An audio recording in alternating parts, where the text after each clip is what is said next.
नाज़रीन अस्सलाम वालेकुम। के साथ अबुल मोहसन तुराबी आपकी खिदमत में हाजिर खिदमत है। नाज़रीन, अभी चंद ही रोज़ पहले एक बहुत बड़ा हंगामा पाकिस्तान में खड़ा हुआ, जिसकी बुनियादी वजह हुकूमत की तरफ से कौमी कमीशन बराए अक़लियती उमूर बनाना था, जिसमें एक बात सामने आई कि इस अक़लियती में मिर्ज़ाइयों को, कादियानियों को भी नुमाइंदगी दी जा रही है। तो पूरे पाकिस्तान में एक हंगामा खेज़ सूरत हाल पैदा हो गई। एक तरफ से एतराज़ात थे और दूसरी तरफ हुकूमत की तरफ से वजाहतें थी। इस हवाले से आज हमने अपने स्टूडियोज़ में दावत दी है कि हम इस पर गुफ्तगू करें इस्लामी तालीमात की रोशनी में और आइन की रोशनी में। तो हमारे साथ इस वक्त मौजूद हैं मौलाना गुल मोहम्मद साहब, जो ख़तीब हैं और माशाअल्लाह दीनी तालीमात के हवाले से बहुत खूबसूरत गुफ्तगू फरमाते हैं। उनके साथ तशरीफ़ रखते हैं हमारे माहिर कानून हैं और आइनी तौर पे अपनी एक बेहतर राय रखते हैं फजलुर रहमान एडवोकेट साहब। उनसे हम आइन के हवाले से बात करेंगे। तो जैसा कि आप पहले ही जानते हैं कि कौमी कमीशन बराए अक़लियती उमूर जो है, उसके बारे में मुख्तलिफ़ आरा आ गई हैं, हुकूमत की तरफ से वजाहतें भी आई और फिर कौमी कमीशन ना बनाने की भी एक बात सामने आ गई है। लेकिन फिर भी हमने सोचा है कि आप तक हम कुछ हैं आप तक पहुँचाएँ कि कादियानियत क्या है, मिर्ज़ाइयत क्या है और ये अहमदियत क्या है और आइन क्या कहता है और इस्लामी तालीम। सबसे पहले मौलाना गुल मोहम्मद साहब को खुशामदीद कहते हैं और फजल रहमान साहब को अपने स्टूडियो में खुशामदीद कहते हैं और उनका शुक्रिया भी अदा करते हैं कि वो हमारे प्रोग्राम में तशरीफ़ लाए और अपना कीमती वक्त निकाला। तो सबसे पहले मैं मौलाना गुल मोहम्मद साहब से सवाल करूँगा कि हमें सबसे पहले तो हमें ये बता दें कि इस्लामी तालीमात की रोशनी में मज़हब क्या है। बिस्मिल्लाहिर्रहमानिर्रहीम। तो आप लोगों का शुक्रिया कि आप लोगों ने मौका फराहम किया कि लोगों तक पहुंचा सकते। बात दरअसल ये है कि मजहब के महक़क़ीन दो तरफ गए हैं। कुछ ने कहा है कि मजहब तहजीब से है और कुछ ने कहा कि मजहब यज़हब रास्ता चलना। तो रास्ता तो हर एक चलने का हर एक को इख्तियार है। सही। कोई दाएं पे चले, बाएं पे चले, इसका कोई सीधे मतलब पे है चले। जिंदगी गुजारने का रास्ता, जिंदगी एक गुजारने तरीका। का रास्ता। और फिर हमारे यहाँ जो मखसूस मजहब का लफ्ज़ इस्तेमाल किया जाता है तो वो उन तख़य्युलात और नज़रियात और ख़यालात है कि जो अल्लाह और उसके रसूल अंबिया अलैहिस्सलाम और कुतुब समाविया के मुताल्लिक़ जो तस्वुर रखता है फिर उसको मजहब करार दे दिया गया है।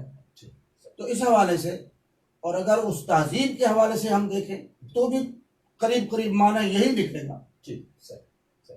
तहजीब भी इसी का नाम है, उठना, बैठना, खाना, पीना, चलना, बात करना, जो समाजियात जितनी, तो वो भी बात यही आकर रुकेगी।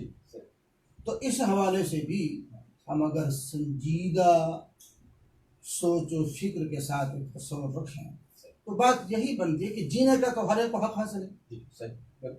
या तो अल्लाह की ज़मीन पर बसने वाला कोई शख्स ये कहे कि फलां रंग के, फलां शक्ल के, फलां ख्याल के, फलां खित्ते के बंदे को रहने का, जीने का हक हासिल नहीं है, फिर तो हम दूसरी बात करेंगे। अगर जीने का हक तस्लीम कर लिया जाए तो जिएगा तो सही। अच्छा, मज़हब की जो आपने तारीफ़ की है, इसमें अब ये बताते चले कि कादियानियत जो है, मिर्ज़ाइयत जो है, अहमदियत जो है, ये भी मज़हब के ज़ुमरे में आती है या नहीं? अपने ख्याल में, उनके अपने ख्याल में जो रास्ता या जो तहजीब उन्होंने इख्तियार की वो मज़हब कहलाएगा। ठीक, सही।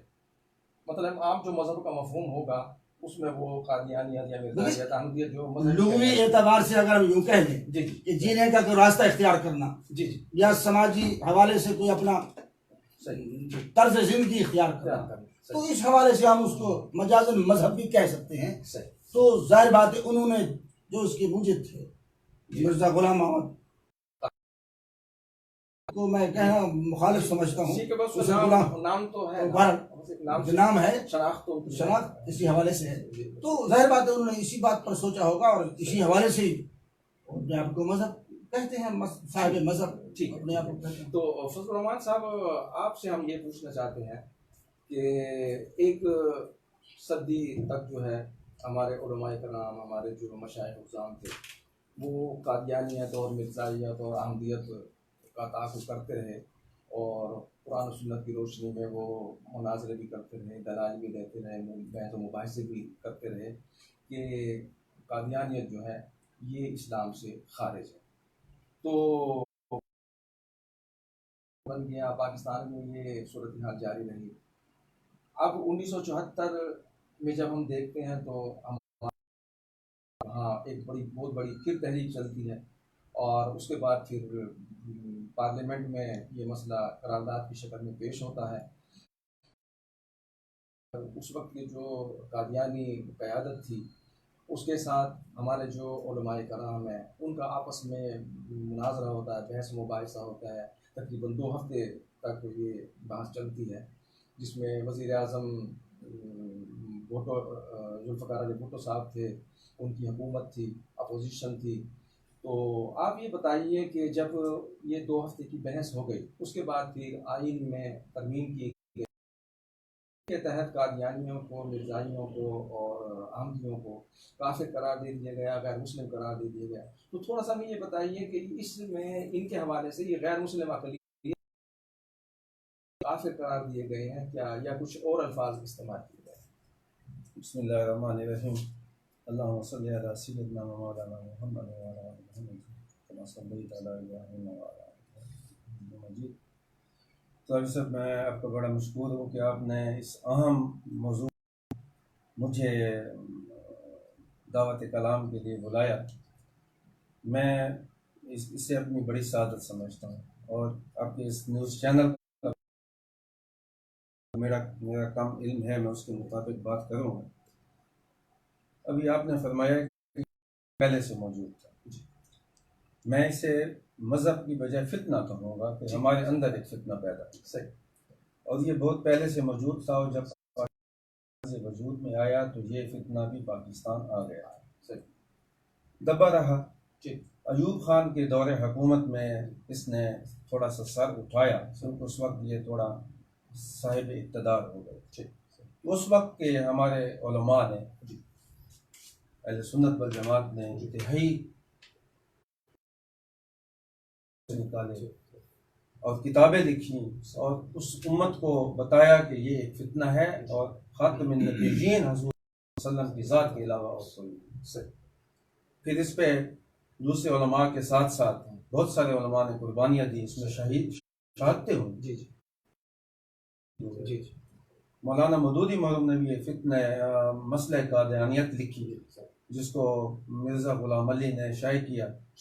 तो इस पादाश में उसके ऊपर भी केस चला, फौजी सजाए मौत हो गई 11 मई 1953 से। फिर वो सऊदी हुकूमत की मदाखलत से ख़त्म हुई।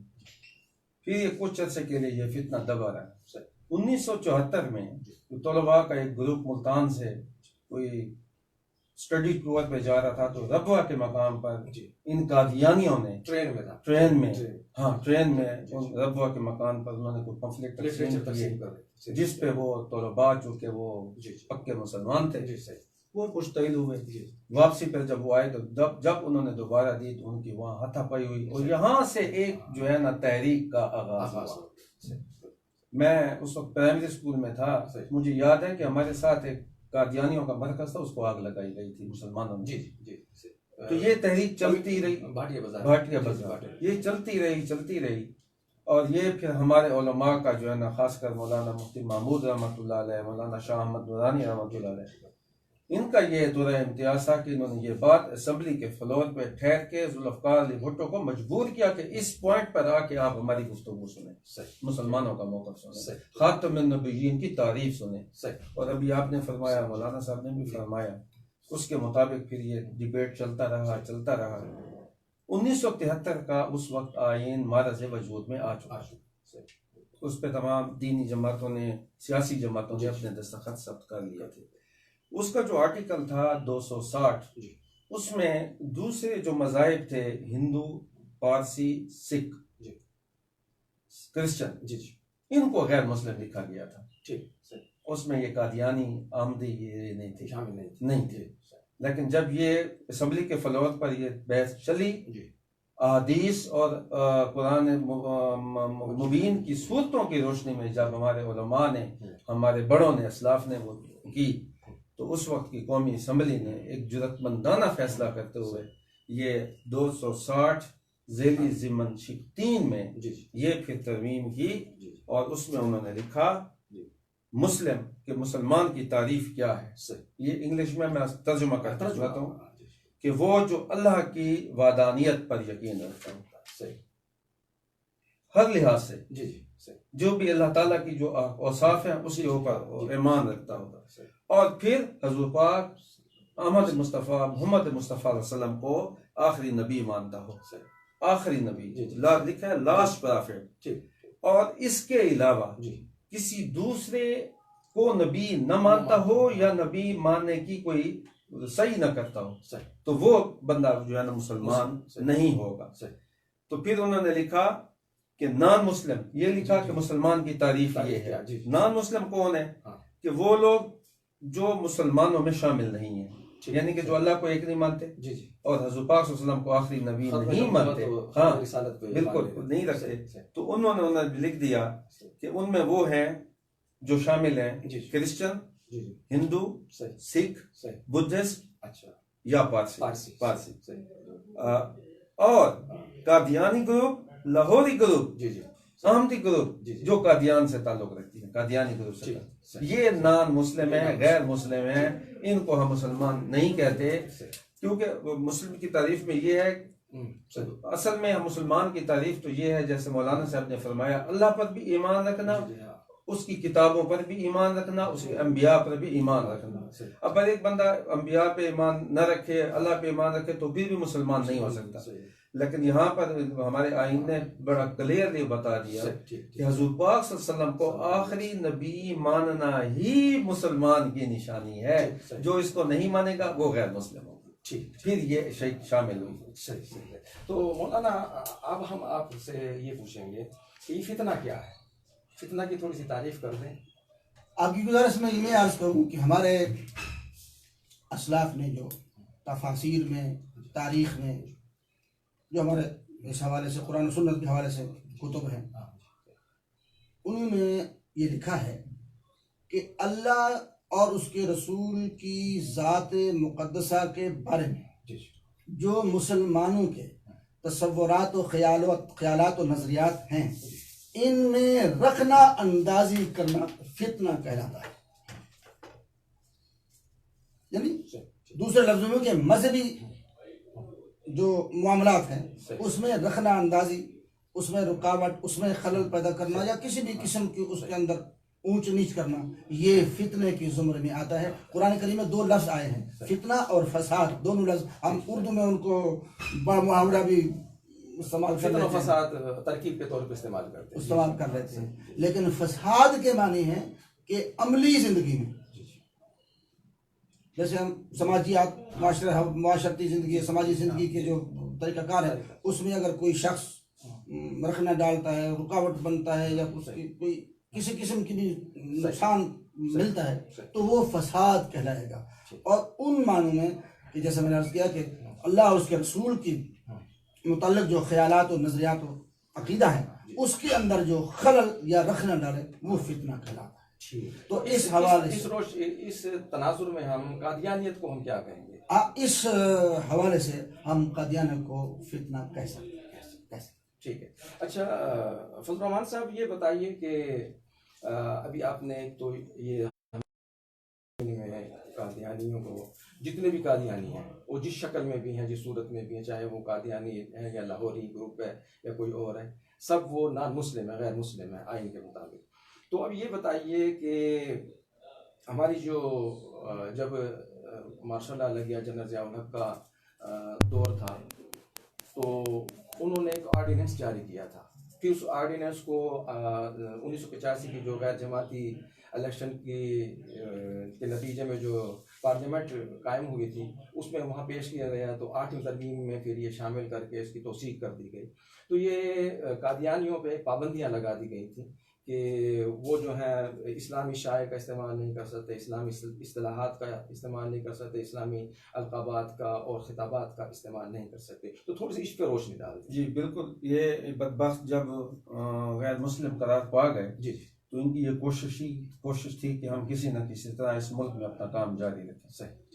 तो इन्होंने उस वक्त चैलेंज भी किया था, फिर सुप्रीम कोर्ट, अदालत उज़्मा सुप्रीम कोर्ट ने भी इनके ऊपर पाबंदी लगाई थी कि चूँकि ये आम मुसलमान को धोखा देकर उनको अपनी उसकी तारीफ राग़िब करते हैं, तो उन्होंने इसकी मसाजिद, इस किस्म की इबादतगाहों पर उनको बंदी लगाई थी। और ये जुल्म ये भी करते हैं कि ये जैसे हमारे हज़रत पाक सल्लल्लाहु अलैहि वसल्लम के घर वाले अहले बैत हैं, तो ये मिर्ज़ा अपने घर वालों को भी अहले बैत कहता था, अपने साथियों को सहाबा कहता था, उम्मुल मोमिनीन कहता था, और अपने जो है ना खलीफा उनको, इस पर जो है ना फिर एक बड़ी उस वक्त जो है ना एक तवज्जो हुई, फिर उलमा ने ये तवज्जो दिलाई।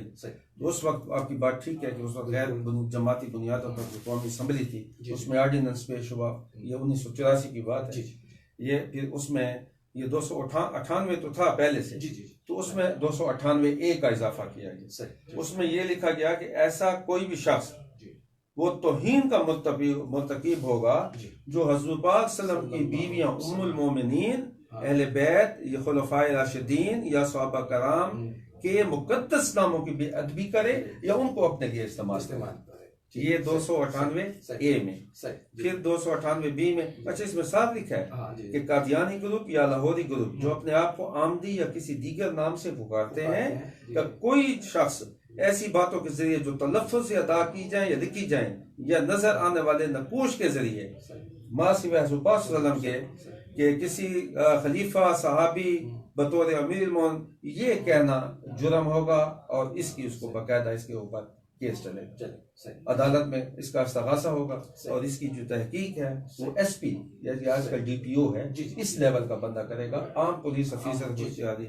इसी के साथ 298C भी उन्होंने लिखा है। ये भी है कि ये कोई अपने आप को बिलवास्ता तौर पर अपने आप को ये कहे कि मैं मुसलमान हूँ, मैं उसकी तबलीग कर रहा हूँ, लेकिन वो मुसलमान नहीं, तो उसमें 298C के तहत वो इस किस्म के कन्वेंशन, इज्तिमाआत, मसाजिद में जलसे करना, तबलीग करना उनकी, तो इस पे उन्होंने ममानत करी। अगर कोई करेगा ये तौहीन रिसालत के जुमरे में आएगा। ठीक, ये तौहीन रसालत है और इसकी सजा मौत है। 298A-B-C इनकी सजाए मौत रखी गई है, क्योंकि ये तौहीन के जुमरे में आते हैं, और ये मुतबर्रिक शख्सियत की तौहीन का ये भी बड़ा अच्छा सेक्शन हमारे इस कानून में शामिल है। ठीक। अच्छा, तो अभी इसके साथ ही हमें ये भी बताएं कि कादियानियों ने जो आइन में तरमीम हुई, चाहे वो 1974 में हुई, चाहे वो ऑर्डिनेंस 1984 में पेश किया गया, उसको 8वीं तरमीम में उसकी तौसीक भी कर दी गई। तो अब वो ना आइन को मानते हैं, ना वो 8वीं तरमीम को मानते हैं, ना वो मतलब अपना मुसलमान हो जैसे नाम भी उन्होंने रखे हुए हैं, अपने आप को मुसलमान भी जाहिर करते हैं, और सारी जो मुसलमान वाली वो फैसिलिटीज़ हैं वो भी वो इस्तेमाल कर रहे हैं, लेकिन बेसिकली वो होते कादियानी हैं, मिर्ज़ाई होते हैं या किसी और शक्ल में होते हैं। तो आइन की जो ना माने और अपनी जो कौम का फैसला है, पाकिस्तान का फैसला है, वो ना माने, तो इसके साथ ही वो जो आपने एक तो बता दिया कि जो तौहीन रिसालत करे, जो तौहीन सहाबा करे, तौहीन अहले बैत करे, तौहीन उम्महातुल मोमिनीन करे, ये जो आइन को नहीं मानते और वो तस्लीम नहीं करते कि हम कादियानी गैर मुस्लिम हैं, तो इसकी भी कोई सजा है? वो आपने कहा ना वाजिबुल कत्ल है, वो रवानी में कह गया, उसके ऊपर केस चलेगा, वो लाइफ सजा मौत है। अच्छा, लाइफ सजा मौत, एक बात सही। हाँ, ये हमारे ना अभी तक ठीक, इस आइन की इस तरमीम को नहीं नहीं माना। माना। ये अपने आप को बदस्तूर मुसलमान कहते हैं। मुसलमान जी बिल्कुल। जब तक ये आइन को नहीं मानेंगे, सही, जब तक ये पाकिस्तान के कवानीन को नहीं मानेंगे, ये किस तरह हमारे मुल्क में रह सकते हैं या इनको हम इजाज़त दे सकते हैं? सही, ये मौजूदा गवर्नमेंट का कौमी अक़लियती कमीशन में शामिल करना ये अच्छा फैसला नहीं है। ठीक, पहले तो उनसे अपना आइन बनवाएं, सही, पहले वो अपने आप को डिक्लेयर कराएं कि हम काफिर हैं। सही, जब वो अपने आप को काफिर ही नहीं कहते, आईन पाकिस्तान की इस तरमीम को ही नहीं मानते, ABC को ही नहीं मानते, वो अपने आप को कहते हैं ये हमारे ऊपर एक तलवार है, जो ये उसको तलवार समझें और न माने, तो वो किस किस्म के हकूक के हकदार हो सकते हैं या किस किस्म? ये एक आलमी एजेंडा है, इस पे ऊपर काम हो रहा है। हमारी तो ये जद्दोजहद है, उलमा की एक जद्दोजहद है। हम उनके साथ चलेंगे और चलते रहे हैं और इंशाल्लाह चलेंगे। इस फितने का खात्मा होना चाहिए। ये उस नहीं है कि इनको इस मौके पर अक़लियती कमीशन में रखा जाए। जब तक वो आईन पाकिस्तान को न माने, जब तक वो कानून पाकिस्तान को न माने, इनके ऊपर तो बहुत सारे लातादाद फैसले जाते हैं। आपको मैं ज़िम्नन बताता चलूं कि सबसे पहले कादियानियों के खिलाफ गैर मुस्लिम होने का फैसला 1935 की अदालत में दिया था, जिसे बाद में बगदाद जदीद कहते थे, उस अदालत में। फिर उसके बाद ये फैसला आया, मतलब वो एक खातून अदालत में गई थी कि मेरा जो शोहर है वो कादियानी है, आमदिया मिर्जा, तो चूंकि ये कादियानी हो गया है तो इसके साथ जो है मेरा रिश्ता खत्म हो गया, मेरा इसका फेथ नहीं मिलता, नहीं रह सकता। नहीं तो अदालत ने ये तस्लीम कर लिया था कि ये गैर मुस्लिम है और ये मुसलमान है, उसको तलाक दिलवा अनवर शाह कश्मीरी खुला मिल गया। बिल्कुल मिल गया। अच्छा, आपकी तरफ आते हैं मौलाना, ये बताइए कि मुर्तद की जो इस्लामी तालीमात की रोशनी में तारीफ है और उसकी फिर सजा क्या है? मुर्तद ये इर्तदाद से है, जिसे मरदूद कहा जाता है, रोंदा दरका जो भी आप लफ्ज़ इस्तेमाल कर ले। और इस्लामी तालीमात में आप सल्लल्लाहु अलैहि वसल्लम की हदीस मुबारक की रोशनी में और हमारे असलाफ के किरदार की रोशनी में जो बात हमारे तक पहुंची है वो ये है, और ये तारीखी हक़ाइक़ इस पर गवाह है कि एक बात नहीं, जैसे वाक़यात हो चुके हैं कि एक आदमी कलमा गो है, मुसलमान में घर में पैदा हुआ है, या बाद में इख्तियारी तौर पर बहावा से शऊर और आगाही कलमा का इकरार किया हो। दो सूरतें हैं ना, या पैदाइशी मुसलमान हो या बाद में मुसलमान हुआ हो। अब मुसलमान होते हुए वो अक्ल शऊर और आगाही बाहोश हवास वो कर दे, तौहीद का, रिसालत का, कुतुब समाविया का, यौम आखिरत का किताब, इनमें से जो असूलियात हैं उनमें से किसी एक का इनकार कर दे, वो काफिर करार दिया जाता है, इसे मुर्तद कहते हैं। अब इस्लामी तालीमात में उसे टाइम दिया गया है। अच्छा, ये इस्लाम का अदल और जहाँ का पहलू भी नुमाया है, वहाँ इस्लाम इसको कहता है कि इसको वक्त दे दो, ताकि ये ठंडे दिलो दिमाग के साथ सोचे समझे, अपने होश हवास, मुमकिन है किसी परेशानी में, किसी प्रेशर में या किसी दबाव में, या इंसान कमजोर है, खुलिक़ल इंसान ज़ईफ़ा, किसी भी कमजोरी की वजह से उसका फौरी तौर पर माफ हो गया, दिमाग काम न कर रहा, तो उसे टाइम दिया गया है 3 दिन का। अच्छा, 3 दिन तक अगर वो रजू कर ले तो ठीक, अगर न कर ले तो फिर उसको इस धरती पर जीने का हक नहीं। ठीक। अच्छा, फजल रहमान साहब, ये बताइए कि आपने बात की कि मिर्ज़ाई जो हैं, कादियानी जो है, अहमदियत जो है, उन्हें चूँकि वो आइन को नहीं मानते और बरमाला ऐलान नहीं करते तो उनको कौमी कमीशन में हम नहीं बिठा सकते, और अगर हुकूमत बिठा लेती है तो फिर क्या सूरत हाल बनेगी कि जब आप कह रहे हैं कि वो आइन को नहीं मानते, तो फिर अगर आइन को अगर ये नहीं मानते तो इसका मतलब ये है कि हुकूमत भी नहीं मानती। हुकूमत खुद अगर आइन को ना माने, आइन के खिलाफ जाए, फिर क्या होगा? हाँ, ये अक्सर होता है। ये फिर इंशाल्लाह सुप्रीम कोर्ट जाएंगे, सुप्रीम कोर्ट का दरवाज़ा खुला है, ठीक। पहले भी 1984 में जी जी किसी किस्म का एक शरीय अदालत में भी एक केस चला था, उसने फैसला कादियानी गए थे, कादियानी गए लिए थे, कादियानी गए थे और अपने खिलाफ फैसला लेके आ गए। सही सही। तो हम फिर जा सकते हैं, इंशाल्लाह जाएंगे। अगर हुकूमत देखें तो साहब, हुकूमत के अपने सियासी मसाइल होते हैं, वो सियासी मसाइल के पीछे भागती है, उनको हल करना हो सकता है उसकी सियासी मजबूरियां। हाँ, सियासी मजबूरियां। हाँ, आपकी बात दुरुस्त है। मैं सियासी मसाइल की बजाय नेशनल से ज्यादा हमारी इंटरनेशनल सियासी मजबूरियां, वो सियासी मजबूरियों पे ये काम करते हैं। जब ये मजबूरियों पे बैठते हैं ना, तो ये कानून और आइन को भूल जाते हैं। और मैं तो अल्लाह मुझे माफ करे, बास का तो ये फिर दीन को भी भूल जाते हैं। जाहिर है वो जब इस तरह की सूरत हाल पैदा होती है तो फिर ये हमारा और आपका काम है। देखें, ये जब इन्होंने फैसला किया, सबसे पहले आवाज किसने उठाई? सहाफियों ने उठाई। मुझे तो पता नहीं था, मैं तो घर में सोया हुआ था। मुझे सहाफी ने बताया कि भाई ये ऐसा काम हो गया है। सहाफी खड़े हुए, सहाफियों ने हमें बताया, आगाही थी, उसके ऊपर फिर हमें जबान दी और हम जो है उसके ऊपर बोल रहे हैं। तो इंशाल्लाह ये सुप्रीम कोर्ट का दरवाजा खुला है, उस पर हम जाएंगे और इंशाल्लाह जाएंगे। और सेनेटर सिराजुल हक साहब ने तो सेनेट में तहरीर जमा, इसके ऊपर यहाँ डिबेट की जाए। ये वक्त था कि इसको छेड़ा जाए, मसले को छेड़ा जाए कि जब पूरी दुनिया कोरोना का शिकार है और बेरोजगारी और भूख और अफलास का दौर है, उसकी आड़ में आप क्या एजेंडा पूरा करना चाहते हैं? ठीक। अच्छा मौलाना, आपने मुर्तद की डेफिनेशन कर दी, तारीफ कर दी। अब ये बता दें कि एक तो जब गुलाम अहमद कादियानी ने जब नबूवत का दावा किया था तो वो मुसलमान था उस वक्त तक, लेकिन वो मुर्तद हो गया।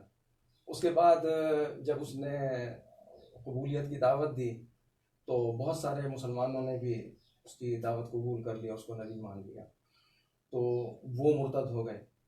तो अब ये बताइए कि उन लोगों में से तो शायद कोई भी जिंदा हयात नहीं है, सब मर खप चुके हैं। अब जो इनकी औलाद पैदा होती है, वो जब जवान होती है तो उसे भी इस जाता है कि जी वो भी मुर्तद है और उनकी वाजिबुल कत्ल है। तो ये थोड़ा सा समझ से बालातर है कि मुर्तद तो वो थे जो मुसलमान थे और इस्लाम से फिर गए, और आज भी जो शख्स इस तरह फिर जाए कि मुसलमान हो और वो कादियानियत या कोई और मज़हब कबूल कर ले तो ठीक है, वो तो मुर्तद होगा। लेकिन इन यहूदियों के यहाँ बच्चे पैदा होते हैं, वो बड़े होकर यहूदी ही हो जाते हैं, ईसाइयों के बच्चे ईसाई होते हैं, हिंदू के बच्चे हिंदू ही होते हैं, पारसी के बच्चे पारसी होते हैं, इसी तरह मुसलमान के बच्चे मुसलमान ही होते हैं। तो कादियानी के बच्चे भी कादियानी होते हैं, वो मुर्तद क्यों होते हैं? आप समझते हैं कि ये इस तरह है? जज़ाकल्लाह। बात दरअसल ये है कि ये थोड़ी सी फहम की बात है। हर मामले को मैं अक्सर कहा करता हूँ कि जज्बात की एक जब रौ आती है ना, बारहा देख चुका हूँ कि बड़ी बड़ी इल्मी कदावर शख्सियात को जज्बात के सैलाब में बहता हुआ मैंने इन गुनहगार को बहते हुए देखा है। फिर पता चलता हो यार ये तो जज्बाती सैलाब था जो हमें धकेल के कहाँ तक ले। ऐसा मामला नहीं है कि हर बात को अच्छी तरह से पूरे तहम्मुल के साथ जब भी जज्बात की कोई कैफियत पैदा हो तो आदमी सुकून से साइड पर बैठे, उसे सोचे, पूरी तरह उसका जायजा ले, फिर उसके मकासद हो सकता है कोई ऐसा काम हमसे करवाया जा रहा हो कि तवज्जो इधर हो, पीछे कोई और काम हो जाए। अक्सर उनमें ऐसा होता है। अर्ज़ खिदमत ये है कि जो आपका सवाल है, पहले मैं उसका जवाब ये दे दूँ कि मिर्ज़ा कादियानी या उसके मोतक़िदीन जो उन्होंने उसको अपना मुक़्तदा मान लिया, में सने बुलूगत में जिन लोगों ने उनके लब्बैक कहा मुर्तद हो गए। अब रही अब उनके यहाँ उनकी ज़ुर्रियत बच्चा पैदा होता है। रहमत आलम सल्लल्लाहु अलैहि वसल्लम फरमाया कि हर बच्चा फितरत पर पैदा होता है, सलीमुल फितरत होता है। ठीक, जब वो फितरत पैदा हुआ है तो सबसे पहले वो इंसान है। और मैं ये भी कहता हूँ कि अगर वो इस तरह की बात है तो मैं वही ये नहीं कहता हूँ कि फितरत जो अल्लाह ने बनाई है उस पर पैदा होता है। वो उस वक्त ना मुसलमान है, ना ईसाई है, ना यहूदी है, ना पारसी है, ना बुद्ध मत है, कुछ भी नहीं है। सही, ठीक, सही। वो नस्ल आदम है। ठीक, सही। अब आदम की औलाद पैदा हो गई, अब उसके बाद उसको जो माहौल, जो तालीम, जो नजरिया जो सोच उसको दी गई उसके बड़ों, इसलिए मैं अक्सर अक्सर मैं कहा करता हूँ कि हालात बड़ों से बनते हैं, छोटों से नहीं बनते। हालात को बड़े बनाते हैं, छोटे नहीं बनाते। ये जो हमारे बाज़ औक़ात लकीर के फ़कीर लोग होते हैं, ये जैसे रूह जैसे वैसे फरिश्ते, ऐसी बात नहीं है। तो वो उनको मजाजन सने बुलूग को पहुंच के अगर वो कादियानियत पर चल रहा है तो उसको उस जुमरे में कहा जाएगा। मजाजी तौर पर वो इर्तिदाद में दाखिल हो जाएगा कि उसने उसका रद्द नहीं किया ना। जैसे भी सने रुश्द को पहुंचा, उसको होश हवास आया, अकल सलीम मिल जाता है सोच समझ। तो अगर उसने उस पर इनकार नहीं किया तब तो वो मजाजन इर्तिदाद में शामिल होगा। अगर उसने बुलूग को हट जाता है तो उसे मुर्तद कौन कहता है? कई मिर्जाई ऐसे हैं जिनकी औलाद अल्हम्दुलिल्लाह मुसलमान है, पक्के मुसलमान। जी हमारे ये खान में कई खानदान और पक्के मुसलमान दोबारा मुसलमान हो गए। यहूदियों को लाते अहमद अली लाहौरी रहमतुल्लाह अलैह को देखो, इमामुल हिंद या इमामुल एशिया या इमाम हम कहते हैं कि मौलाना उबैदुल्लाह सिंधी इमाम इनकलाब। इमाम इनकलाब जी। तो वो किस खानवादा से? तो फजल रहमान साहब, अब आखिरी सवाल आपसे ये कि आईन में फैसला हो चुका कि कादियानी गैर मुस्लिम है, और ये भी फैसला हो चुका है कि वो इस्लामी शायर का इस्तेमाल नहीं कर सकते, इस्तिलाहात का, अलक़ाबात का, खिताबात का इस्तेमाल नहीं कर सकते, मस्जिद नहीं बना सकते, तबलीग नहीं कर सकते। मिशन में अगर वो शामिल हो जाते हैं तो उन्हें कोई फ़ायदा होगा इस तरह का कोई? जी बिल्कुल, उनको मराहत हासिल हो जाएंगी जी। उनको हम अंग्रेजी में कहते हैं फ्रीडम ऑफ प्रीच, तबलीग की इजाज़त हो जाएगी। अच्छा। उनको इज्तिमात करने की इजाज़त हो जाएगी, उनको मसाजिद कायम करने की इजाज़त हो जाएगी। अच्छा। वो कन्वेंशन बुला सकते हैं, अपनी किताबें शाये करके, यहाँ लिखा हुआ है कि वो किस किस्म की किताबें शाये नहीं कर सकते, अपना नाम इस्तेमाल नहीं कर सकते, वो फिर इनको आज़ादी हो जाएगी। आईन में तो ये पाबंदी है, लेकिन कौमी कौमी अक़लियती कमीशन जो है ये एक इंटरनेशनल एजेंडा है। अच्छा। ये इस पे जो है ना बैनुल-अक़वामी कानून इसमें मुरतब शुदा है कि हर मुल्क में अक़लियतों को हकूक हासिल होंगे कि वो फ्रीडम ऑफ स्पीच करें। फ्रीडम ऑफ स्पीच यानी तबलीग करें, जी, अपना प्रचार करें, कन्वेंशन करें। अब उसी फ्रीडम ऑफ स्पीच के तसलसल में तो हमारी तबलीगी जमातें यूरोप का दौरा करती हैं, अमेरिका जाती हैं, लंदन जाती हैं, रशिया चीन जाती हैं। ये फ्रीडम ऑफ स्पीच है। अगर ये भी शामिल हो जाए तो ये एक तो इनको ये हक होगा। दूसरी बात, फिर इनके लिए कौमी असम्बली और सूबाई असम्बली में सीटें मखसूस हो जाएंगी। अच्छा, अभी तक तो नहीं है ना, अक़लियती की बुनियाद पे तो है ना, वो इलेक्शन तो लड़ सकते हैं, वो फिर दूसरे अंदाज में आ जाए, तस्लीम नहीं करते, इसलिए जी अब वो नहीं करते ना तो आते भी नहीं है, लेकिन उस सूरत में वो आ जाएंगे। अच्छा, फिर जनाब अली ये वज़रा बन जाएंगे, हमारे ऐवानों में बैठ जाएंगे, पॉलिसियां बनाएंगे। जब एक फितना है, मेरे नबी मोहतरम को आखिरी नबी नहीं मानते, ये मानने वाले ये आ गए, तो ये हमारी जो है नई नस्ल खराब होगी। जैसे अभी आपने कहा कि एक मुर्तद था वो फोत हो गया, लेकिन उसकी नस्ल, उसका क्या होगा? उसका तो कसूर नहीं है। मौलाना साहब ने बड़े अच्छे अंदाज में बता दिया कि वो सलीमुल फितरत पैदा हुए। अब हमारा भी हक है और कुछ उनका भी हक है, अक्ल जी शऊर वो रखते हैं, वो तहकीक करें, तो ये लोग फिर हमारे आम सोसाइटी पे असरअंदाज होंगे और इनके प्रचार जो है ना से हमें बड़ा नुकसान होगा। अच्छा, इसके साथ ही एक ज़मीनी सवाल मैं करता चलूँ तो फिर आपके साथ बात ख़त्म करते हैं कि अब हम तो कहते हैं कि वो कादियानी हैं, मिर्ज़ाई हैं, अहमदी हैं, लेकिन वो अपने आप को तस्लीम नहीं करते। वो नाम मुसलमानों वाला है, सारे उनके काम अपने मुसलमानों वाले करके आज भी वो पाकिस्तान में कलीदी असामियों पे मौजूद है, और वो मुसलमानों वाले नाम की वजह से और तालीम हासिल करने के बाद बराजमान है, और अक्सरियत इसी तरह है, और वो आज भी मजबूत है। तो इसका कोई हल? फिर बस इसका यही हल है ना कि वो आईन पाकिस्तान को माने, अपने आप को नॉन मुस्लिम डिक्लेयर करवा के फिर हम उनको तो करते हैं ना। कलीदी असामी में तो इसलिए बैठे हुए हुकूमत इस, क्योंकि उनके मजहब में तो कोई मसला, उनके मजहब में तो ये है कि अपने आप को मुसलमान ही कहोगे। आपने जो कहा ना कि इस मसले का हल यही है कि हुकूमत उनको बजाय अक़लियती कमीशन में बैठाने के उनसे ये बात मनवाए कि तुम काफिर हो, अपने आप को काफिर तस्लीम करो आईन पाकिस्तान के तहत, फिर जो मुराद लेनी है ले। अच्छा, ये जो आपने गुफ्तगू की आपने ठीक की, लेकिन मैं ये समझता हूँ कि ये हमारे सिस्टम का कसूर है कि वो कलीदी ओहदे पर बैठे। सही, ठीक। अच्छा मौलाना, आपसे आखिरी सवाल कि आपने फरमाया कि चूँकि बच्चे सलीम फितरत पैदा होते हैं, चाहे वो जिस मज़हब मैं जिस के मज़हब- ख़ानदान में भी हों। अब कादियानियों को तो हम अगर समझें कि वो सलीमुल फितरत पैदा हुए, बलूगत को पहुँचे, और बलूगत को पहुँचने के बाद उन्होंने फैसला यही किया कि हमने कादियानी ही रहना है, हमने ठीक। कादियानी बनना है, तो वो तो मुर्तद कहलाएंगे और वाजिबुल कत्ल कहलाएंगे। लेकिन फिर इसके साथ ये बात भी आ जाएगी कि जो बच्चे यहूदियों के यहाँ पैदा होते हैं, ईसाइयों के, हिंदू के, पारसियों के, मजूसियों के, कैलाशियों के, दीगर ऐसे मज़ाहिब के, तो वो भी तो सलीमुल फितरत ही पैदा होते हैं। तो वो जब सने बलूगत को पहुँच जाते हैं और वो अपनी मर्जी से वही मज़हब इस्लाम के अलावा कोई भी मज़हब इख्तियार कर लेते हैं, तो हम फिर उन्हें तो मुर्तद नहीं कहते। बहुत अच्छा सवाल किया आपने। बहुत अच्छा सवाल किया आपने। तुराबी सर माशाल्लाह, दाद देनी पड़ेगी आपकी ज़हनी सलाहियत को भी।